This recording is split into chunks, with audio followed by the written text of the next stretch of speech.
Yeah, I think, what's interesting. So I always have to remind myself, Instacart founded in 2012, I think. It's literally a decade old. I do think, they've in particular made a ton of progress on capitalizing on the momentum of the past 2 years, but also thinking much longer term about how are we going to be a technological enabler versus just a transaction for the consumer.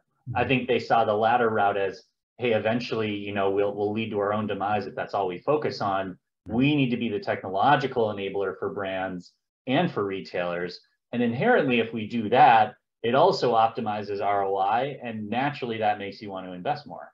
And so I do think, that the last page I have is a good example for this, where if you look at the results of what a CPG had, just focusing on this for 6 weeks, and you kind of extrapolate out, even if you only close 3 or 6 points of that not found gap that you saw with that, and I'd venture to guess you're going to get better and better the longer you do this, it was $6 million in lost sales that they'd recouped on the annual basis.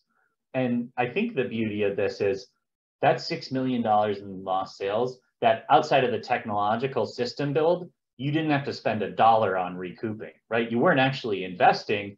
This was data and technology just making you smarter and more efficient and allowing you to recapture those lost sales.